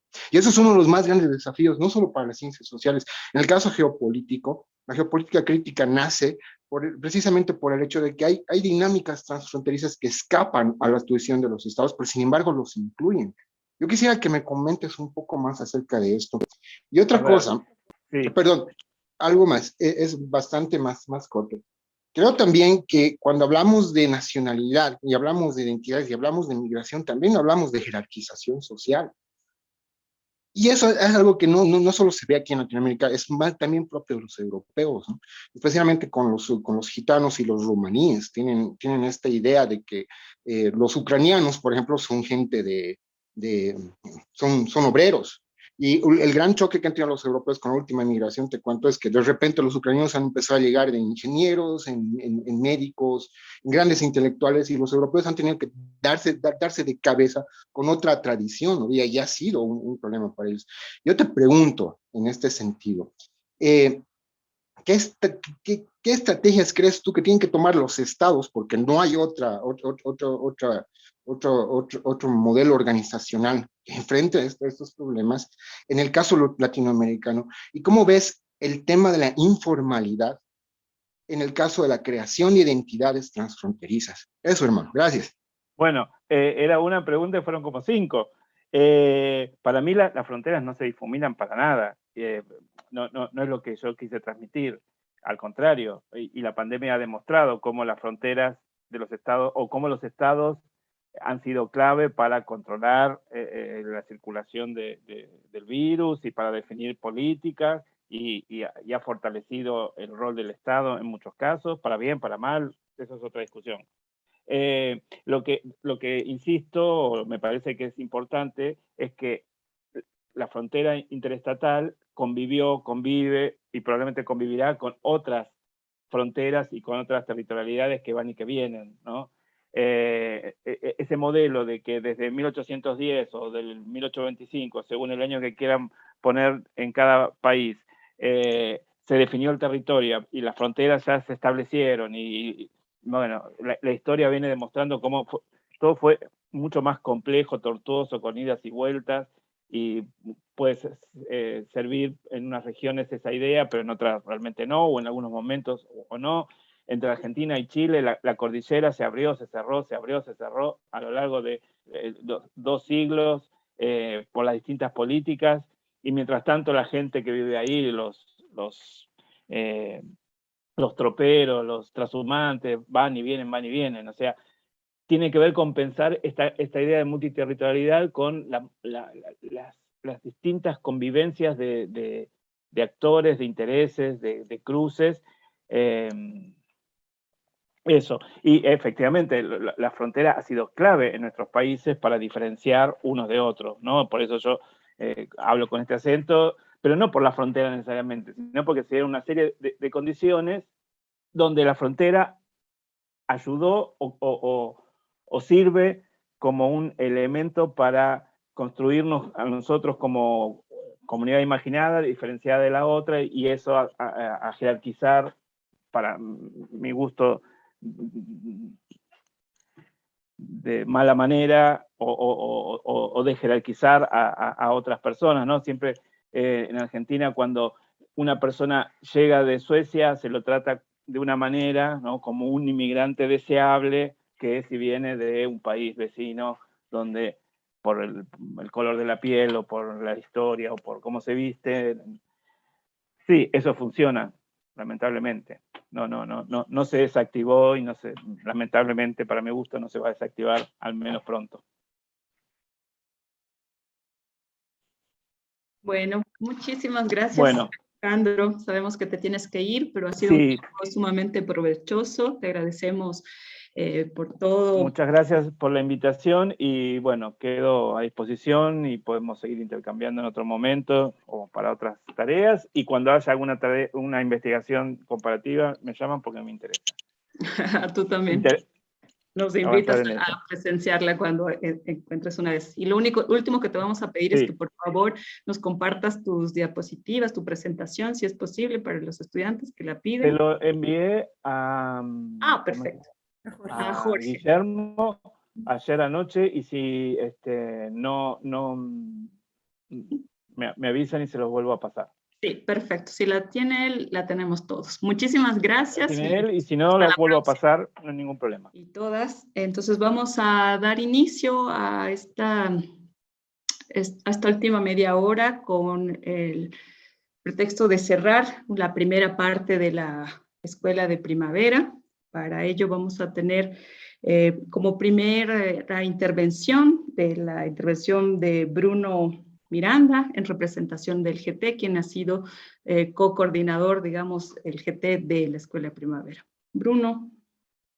Sí, muchísimas gracias, Yolanda. Yo quisiera más bien o enfatizar en los agradecimientos, en primer lugar, al CESU por recibir la escuela, por albergarla, aunque en su formato digital, en especial a Alejandra Ramírez, a Fátima y a Guillermo Jorge.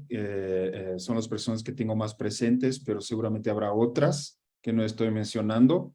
Siéntanse todas ustedes contempladas.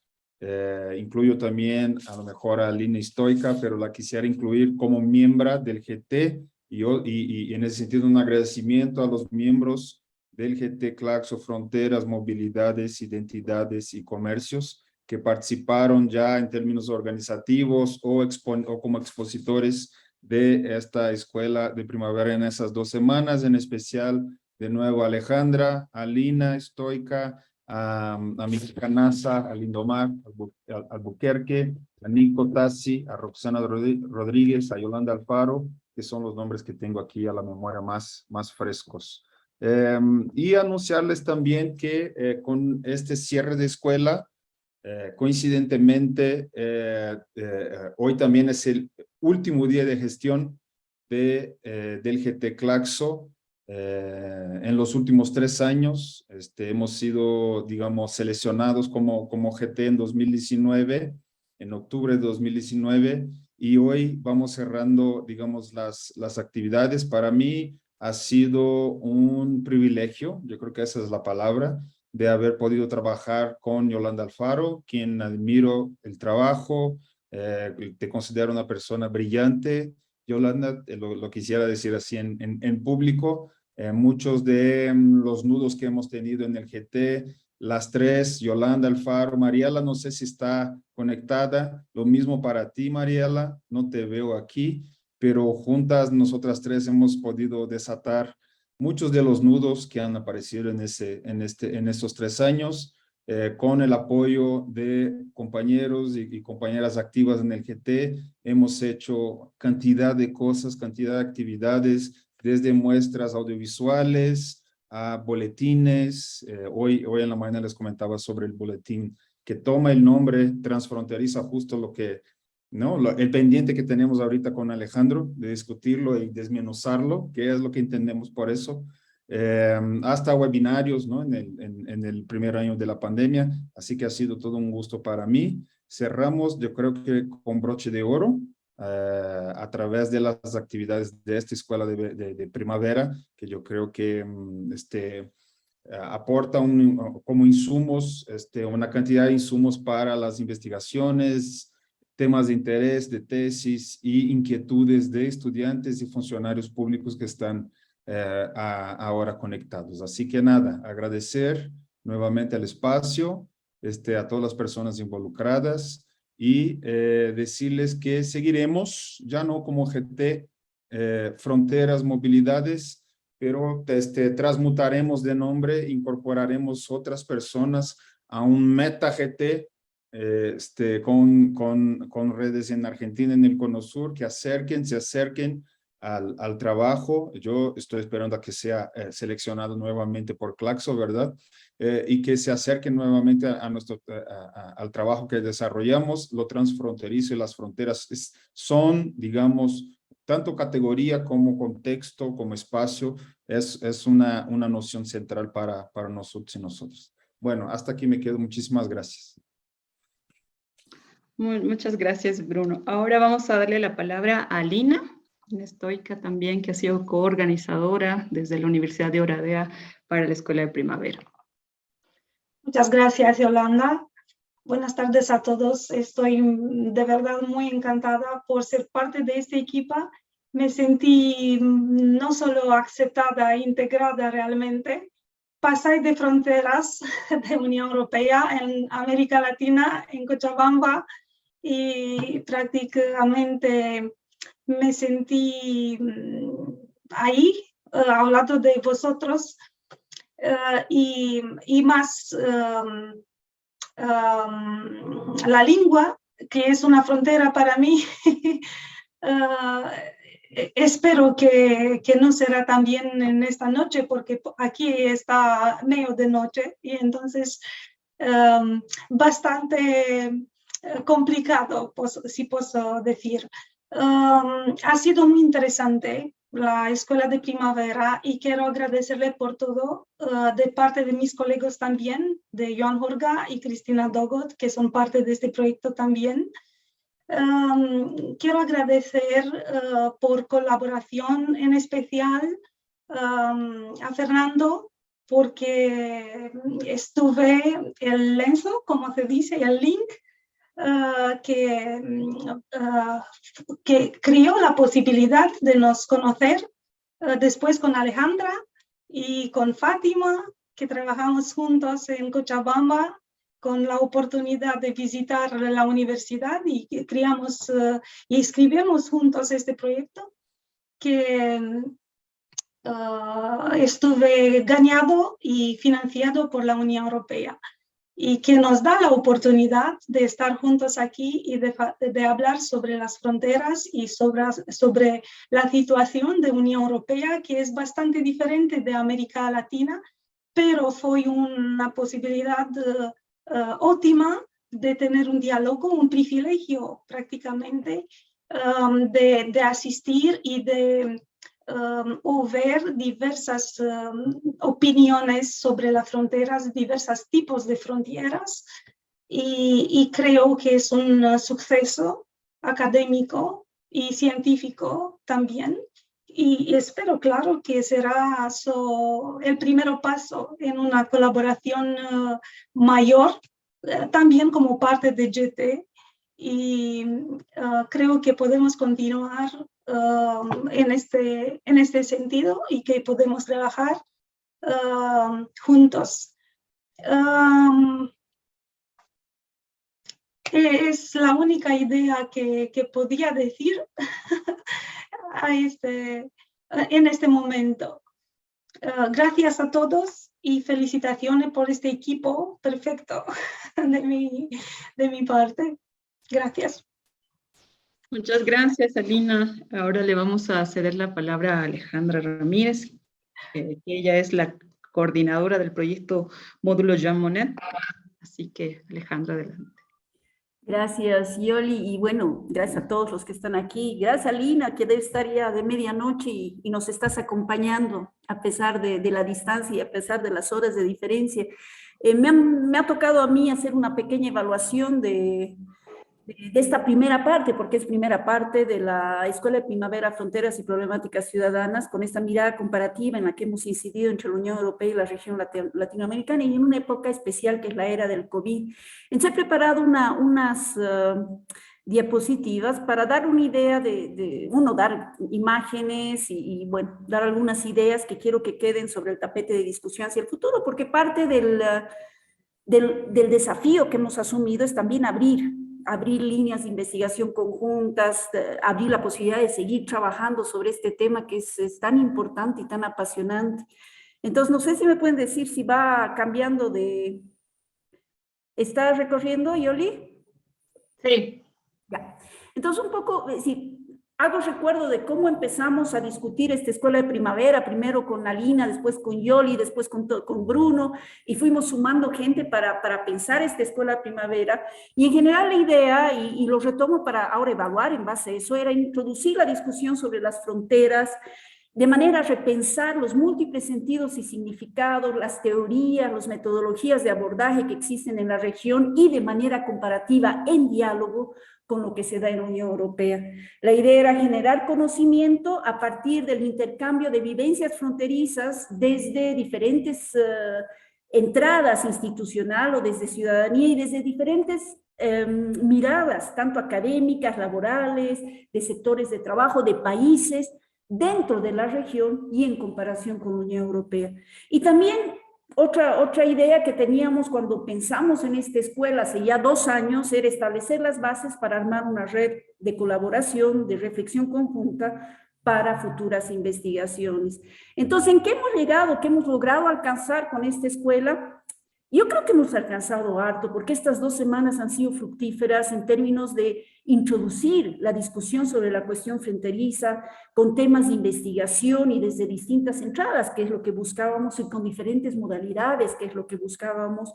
Hemos logrado generar diálogos, debates de enriquecimiento mutuo, no solo regional, porque somos, hace un rato lo hemos planteado, lo que sucede en Centroamérica es diferente a lo que sucede en Sudamérica, sino interregional, porque hemos aprendido mucho de lo que sucede en Europa, pero además hemos visto que si bien somos totalmente distintos, como decía Alina, sí tenemos puntos de encuentro donde podemos tener un aprendizaje mutuo, pero donde además tenemos la obligación, y ayer con Sonia Parella lo planteábamos, y el otro día con Dina de la Universidad de Coimbra se abrió también la discusión, tenemos que abrir espacio para reflexiones conjuntas sobre problemáticas que no solo hacen a la región o a la región de la Unión Europea, sino a problemáticas mundiales, ¿no? Estoy pensando en esa discusión que empezamos a insertar sobre el tema de la diferencia entre asilados, refugiados, migrantes climáticos, migrantes económicos,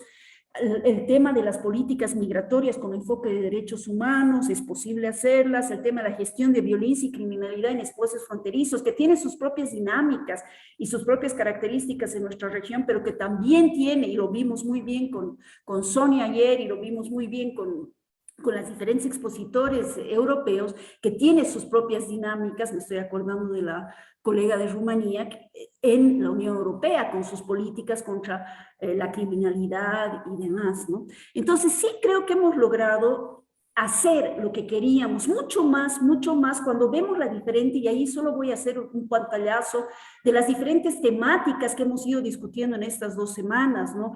Los impactos de los conflictos visibles, por ejemplo, el caso de Ucrania en la Unión Europea, pero también los de baja intensidad en las cuestiones fronterizas, las miradas comparativas entre las regiones, donde a pesar de los discursos hay una creciente securitización y control de las fronteras y de las políticas de gestión migratoria, los diferentes problemas de salud que se dan vinculados a la movilidad fronteriza y la migración, los desafíos que se abren para una libre circulación ciudadana en el caso latinoamericano y sudamericano, y la pregunta que le lancé a Alejandro hace un rato, ¿es posible la ciudadanía integrada?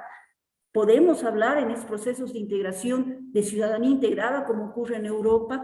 Las ciudadanías y la multiplicidad de agencias ciudadanas desplegadas como constructoras de espacio y de regiones transfronterizas, como hoy día nos exponía muy bien Alejandro, el tema de las economías ilícitas y las violencias transfronterizas, que también hemos tocado, y el papel del Estado en relación a las mismas, y el papel de las organizaciones ciudadanas ante los problemas, ¿no? La imagen que Claudia, si mal no recuerdo, nos hablaba de las madres rastreadoras, o la discusión acerca de la mayor politicidad de los migrantes, son temas que nos abren ámbitos de discusión, las cadenas y circuitos productivos informales y su incidencia en las configuraciones sociales, económicas y políticas transfronterizas que abordamos con Nico, con Lindomar, y hoy día también mencionó Alejandro, los desafíos teóricos y metodológicos que se abren para entender la cuestión fronteriza, retomo las palabras de Bruno, con clave fronteriza, que suponen discutir desde conceptos de fronteras y supone discutir metodologías, como lo hemos estado haciendo estas 2 semanas cuando hablamos de la perspectiva interseccional, desde la entrada, desde las narrativas fronterizas, de los desafíos de trabajo de campo que nos contaban hoy día Bruno y Margarita, desde el tema del uso del acceso de lo digital en nuestras investigaciones y otras que han ido surgiendo a raíz de varias exposiciones, no tenemos tiempo de mencionarlas todas, ¿no? Ahora, para lograr todo esto, que sí creo que hemos logrado estas 2 primeras semanas de la Escuela de Primavera, hay que destacar que han habido varias puentes, varias raíces, varios pilares sobre los que hemos descansado, ¿no? Uno, el hecho de habernos juntado, y creo que eso en sí es un éxito alcanzado, varias organizaciones, ¿no? No solo el GT Fronteras, la Universidad de Oradea y nosotros como CESU, sino también hemos logrado la participación de otros grupos de trabajo, tejiendo redes más amplias de trabajo de la CLACSO, como el Grupo de Trabajo Vigilantismo y Acción Colectiva, el CIDES de la UNSA, que también forma parte, ya ha participado en este proceso, IDI de Cochabamba, que también nos ha ayudado.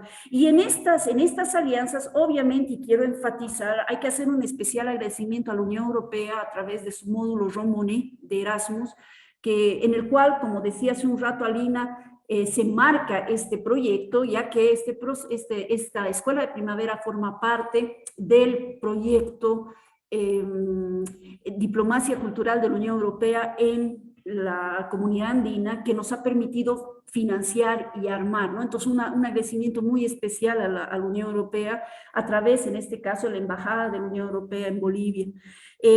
También hemos podido lograr esto porque hay un montón de docentes, 32 docentes para ser más exactos, que realmente de manera desprendida y dándonos todo lo que se podía dar, nos han colaborado y con todos sus conocimientos, con toda su experiencia, con todo su bagaje, y simplemente para tenerlos en la cabeza, pues, ahí están las fotos de las 32 personas de diferentes nacionalidades, de diferente background académico, que nos han colaborado en este proceso. A todos ellos, mil gracias por su desprendimiento y por permitir que esto se haga realidad, y obviamente un agradecimiento a todos los estudiantes que vienen de diferentes lugares y de sectores de trabajo, que no los voy a mostrar ahora porque terminada esta exposición vamos a tener un video en el cual vamos a verlos. Todo ello, todos estos pilares han permitido enriquecer el proceso, dejándonos diferentes brechas de investigación. Pero antes de ver las brechas de investigación sobre el tapete, también hay que mencionar que la dinámica con la que hemos estado trabajando, donde hemos combinado los módulos que han sido de carácter formativo con los conversatorios que nos han permitido mostrar investigaciones actualmente en curso, y con las conferencias donde, como hoy o como la primera conferencia, hemos visto una sistematización de diferentes conocimientos acumulados, propuestas con posturas claras frente a la temática, más las líneas de trabajo que, bueno, siguen en curso, porque eso todavía no estamos terminando, nos falta 2 semanas para terminar. Yo creo que esta combinación de modalidades de trabajo nos ha permitido enriquecer también este proceso, que, como decía, nos dejan varias brechas de investigación, y voy a plantear algunas de las que nos permitiría seguir trabajando hacia el futuro, y que han sido mencionadas, de hecho, ahora hace un ratito, con Alejandro Benedetti, ¿no? Desafíos teóricos importantes para empezar a pensar conceptos centrales como fronteras porosas. Algunos autores de los expositores nos han planteado ese concepto, espacios fronterizos, como nos trabaja Alejandro, transfronterizos, transnacionales, esa discusión que acaba de quedar en el tapete, es un desafío no menor, el tema de la plurilocalidad, multiescalaridad, los nudos fronterizos, los hubs logísticos, y son toda una serie de conceptos que tenemos que empezar a trabajarlos de manera coordinada. No se puede decir menos de los desafíos metodológicos, ¿no? El trabajo con lo digital, como nos decía Bruno, el tema de la ética, la reflexividad, los problemas que atrae el trabajo de campo en este campo, las técnicas elegidas, las narrativas, la interseccionalidad, etcétera, son parte de los procesos que se deben seguir pensando. Pero además hay una serie de temas que tienen que seguir discutiendo porque estamos empezando a hacerlo, la criminalidad relacionada con las fronteras y la gestión pública, la posibilidad efectiva de las ciudadanías integradas en nuestra región, las ventajas y desventajas de políticas integradas frente al tema migratorio. Ayer Sonia nos contaba de los problemas que también pueden surgir cuando trabajas con una entidad supranacional frente a los temas, como es el caso de la Unión Europea. Bueno, esos son temas que hay que discutir y sin hablar y sin desechar o dejar de un lado el tema de las problemáticas mundiales, que son importantes discutir, ¿no? Y tal vez un tema nada menor es, bueno, cómo seguimos trabajando hacia el futuro con INRED, porque eso lo hemos lanzado, hay que profundizarlo hacia adelante. Antes de terminar, yo sí quisiera agradecer a todo el equipo porque, como muy bien lo han dicho todos y se ha ido repitiendo, es un trabajo fuerte en el que hemos ido participando no solo varias organizaciones que nos hemos juntado para trabajar, pero también hay un equipo ya de logístico, de apoyo logístico que hay que mencionar. Y yo quisiera mencionar y destacar el apoyo en lo que es la coordinación del proyecto Diplomacia Cultural de la Unión Europea en la Comunidad Andina, financiado por el módulo Romonet de Erasmus, el trabajo de Fátima Zambrana y el trabajo de Alina Stoica, en lo que es la coordinación de la Escuela de Primavera, el trabajo de Yoli, el trabajo de la Lina, y en lo que es el término de apoyo técnico y logístico, quisiera destacar el trabajo de Jorge Churme, que todos lo conocen como Guillermo por su correo, que se ha pasado el trabajo de contactarse con todos los docentes, estar haciendo el seguimiento de todos los docentes y apoyarnos en todo el proceso. El trabajo de comunicación y apoyo que ha hecho posible esta escuela de primavera a partir de un plan de comunicación de los diferentes afiches. Si ustedes hacen un seguimiento de los diferentes afiches que han salido, ese es un trabajo absolutamente arduo y profundo, y ahí hay que mencionar, y quiero mencionar los nombres, los vamos a ver ahorita: Alicia Cortés, a Irlane, mil gracias, sin ti no lográbamos gran cosa, Andrés Velarde, a Rodrigo Aguirre, que nos ha ayudado con todo el proceso, y en la parte técnica se sumó a nuestro trabajo, y muchas gracias Marcelo, el ingeniero Marcelo Sanginés, que ha logrado algo que creo que primera vez que lo hacemos, ¿no? Porque con este tipo de encuentros virtuales estamos aprendiendo todos, desde los que tratamos de hacerlos en la parte desde la organización, pero también desde los que lo asumimos, y Marcelo nos ha ayudado a solucionar problemas como el primer día, te debes acortar, Alina, con la traducción simultánea que supone todo otro proceso tecnológico. Marcelo ha estado ahí y nos ha solucionado el problema en 5 minutos.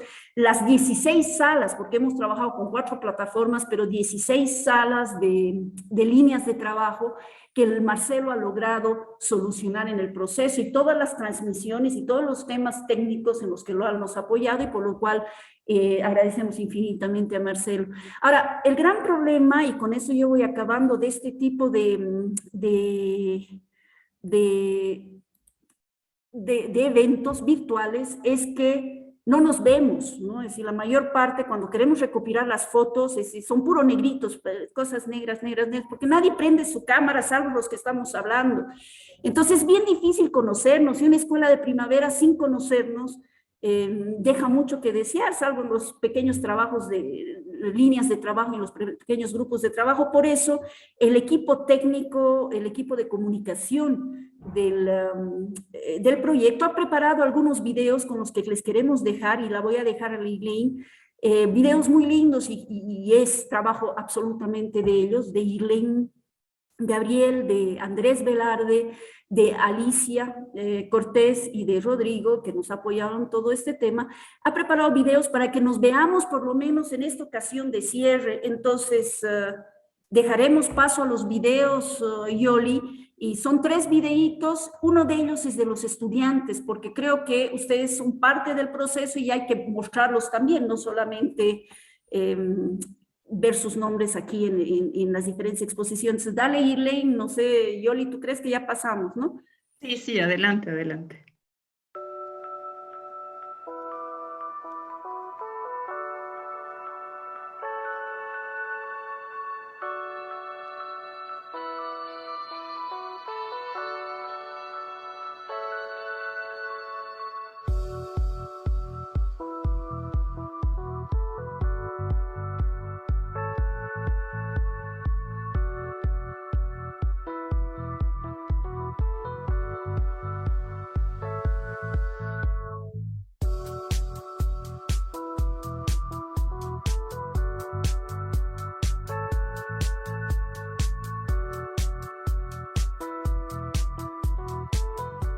Hola, soy Abigail Roque, planificadora territorial de Cochabamba, Bolivia.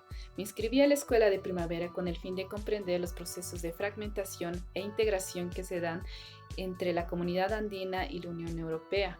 Mi experiencia del curso, si bien me permitió comprender estos procesos, también me permitió repensar algunas nociones de movilidad transfronteriza y migración desde una perspectiva más flexible y más humana, que reconoce las diversas territorialidades en Z que se dan en estos espacios transfronterizos, tanto a nivel regional como local.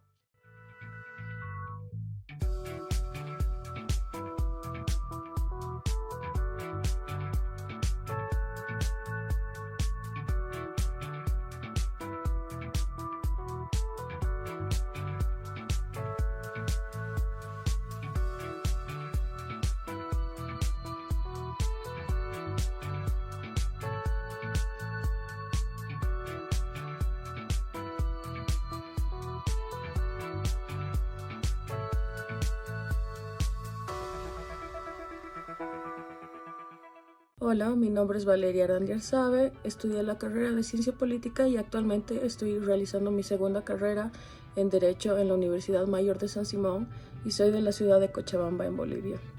Me inscribí a la Escuela de Primavera debido a que me pareció una oportunidad muy grande para adquirir mayores conocimientos y debido a que también es importante mantenernos actualizados con todo este proceso que se ha dado después de la pandemia. También porque existen muchos profesionales con gran trayectoria, los cuales nos están ayudando a entender cuál es la dinámica que se está realizando en lo que es en los sistemas migratorios y los sistemas fronterizos a nivel mundial.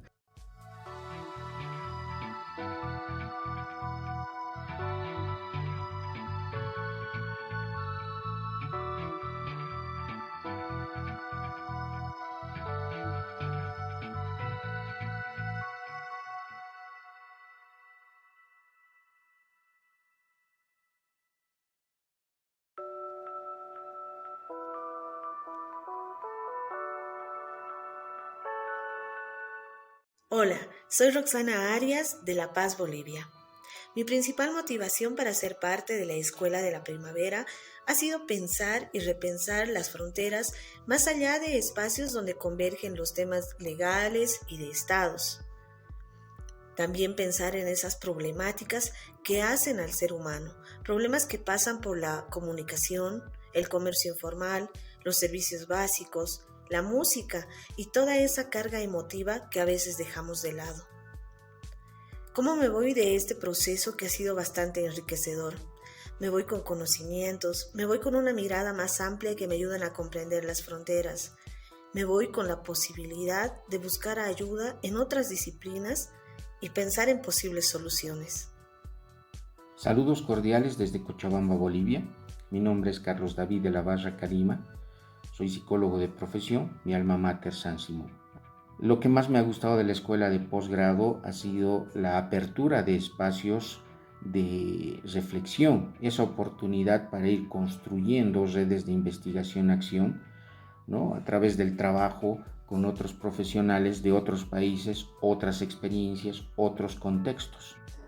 Hola, mi nombre es Javier Alejandro Morales Gómez, soy de San Cristóbal de las Casas, Chiapas, México.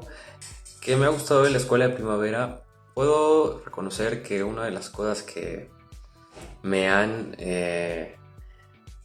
llenado de satisfacción ha sido el aspecto de poder intercambiar distinta información a lo largo de estas clases y conversatorios y conocer de una manera más detallada ciertos aspectos que se han producido dentro de la región y dentro también de los países que yo no llegaba a percatarme porque pues, acá es difícil poder documentarse de ciertas cosas que suceden dentro de nuestros contextos en los que vivimos.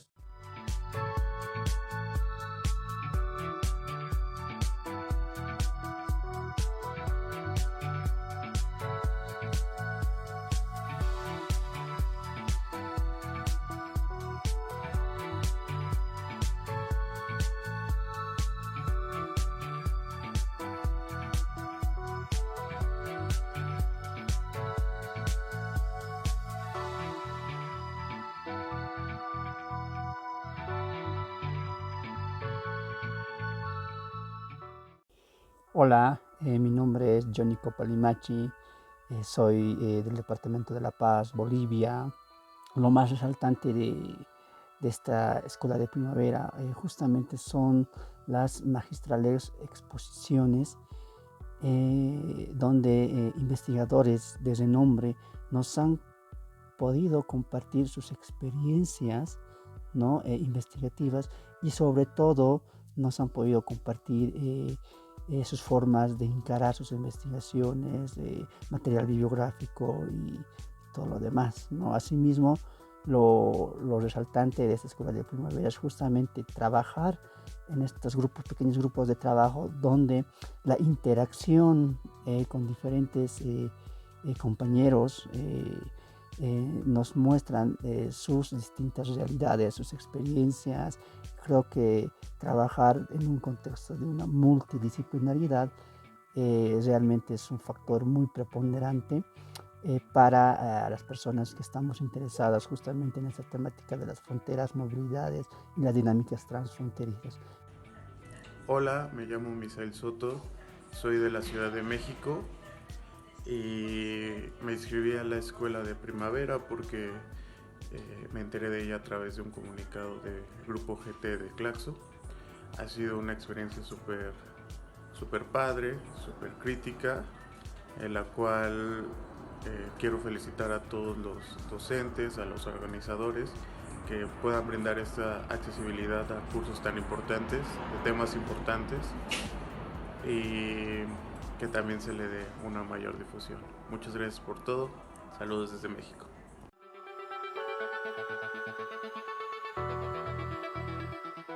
Qué emoción verles. Qué diferencia. A ver, unas casillas negras con los nombres. Excelente idea. Sí. Fernando, te damos la palabra para cerrar el evento. Hay dos videitos más chiquititos de un minuto. Uno para mostrar a los docentes de las líneas de investigación. Rosario Enríquez, por ejemplo, está entre nosotros y ha sido una maravilla. Y otro para mostrar al equipo de organizador las caras, para que veamos al equipo de organizador. Son un minutito y un minutito. Adelante.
eso ya tenemos una imagen de quiénes estaban detrás.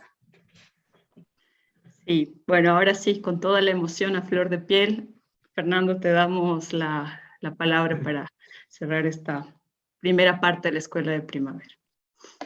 Bueno, buenas tardes, noches, días a todos y a todas. ¿Qué se puede decir después de las presentaciones, balances que han realizado Bruno Miranda? Saludo especial, estudié sociología en UNAM hace un medio siglo. Soy parte de orgullosamente miembro de esa institución. Fui en su momento hincha de los Pumas, obviamente.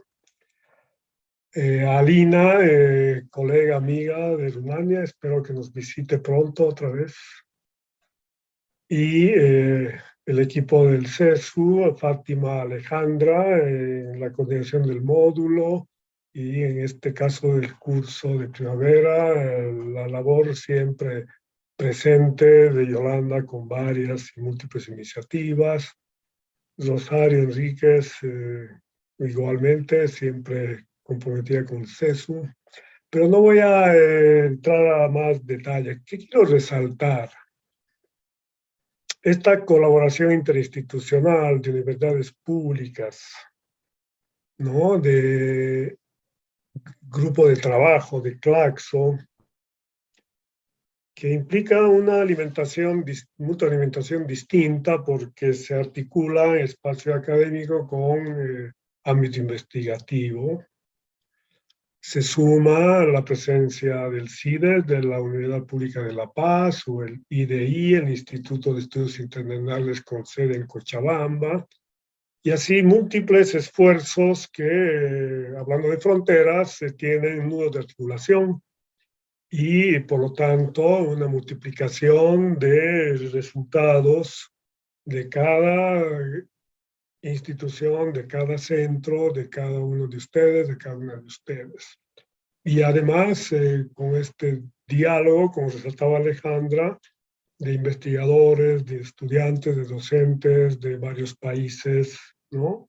Están amigos de Rumania, pero está de Centroamérica y de Argentina, México, obviamente, y en Bolivia de varios departamentos. ¿Qué nos está dando este cuadro? Pues lo que resaltó Alejandra en su balance, pues ya una red establecida a partir de una red anterior. O sea, es como que va multiplicando, ¿no? Se van estableciendo más anillos, ¿no? Y cada uno de ustedes, a partir de esta experiencia, pues va a fortalecer sus vínculos, pero al mismo tiempo va a tener incentivos para integrarse a estas líneas de investigación que son resultados del diálogo entre ustedes, del intercambio de experiencias, de investigación, de conocimiento producido. Entonces, se ha cumplido de manera exitosa, ¿no? Esta primera parte del curso de primavera. Estoy seguro que esto va a continuar en esta perspectiva. Quiero felicitar a todos y a todas, ¿no? Y agradecerles por su confianza en este módulo, en este esfuerzo conjunto entre la Universidad Mayor de San Simón y la Universidad de Oradea. Felicidades otra vez y damos por clausurado esta primera parte de la Escuela de Primavera. Adiós. Bueno, muchísimas gracias. Un aplauso para todos y todas las que hemos estado firmes aquí en estas 2 semanas. Pues reiterar las gracias a todo el equipo. Ha sido realmente un trabajo colaborativo de muchos meses y llegar a este momento pues sin duda emociona. Así que bueno, todavía nos queda 2 semanas más de trabajo, ya un trabajo mucho más íntimo y de producir, de demostrar el resultado que también En un tiempo más, para el siguiente año, será un libro. Esperemos que la mayoría de los participantes, tanto docentes como estudiantes, puedan integrar esta publicación.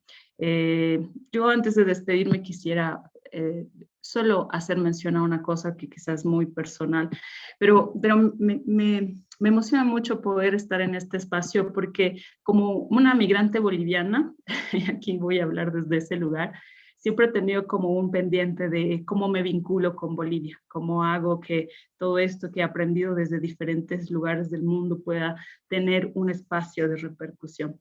Y nunca he podido retornar porque los espacios son muy estrechos, pero esta es una forma de retornar y de retornar con mucha alegría. Así que agradezco a Alejandra, quien ha sido mi maestra desde la licenciatura, por todo, por agarrarme siempre de la mano y llevarme hacia nuevos desafíos. Así que para ti, Ale, muchísimas gracias. Yoli, me emocionaste, gracias. Con eso terminamos. Gracias a todos. Hay que seguir trabajando, o sea que... Adiós, suerte. Adiós. Buen trabajo a todas. Suerte. Adiós. Felicidades y buen trabajo. Abrazo, Yoli y Alejandra, éxitos. Gracias por todo. Saludos a todos. Chao, Chao, chao. chao.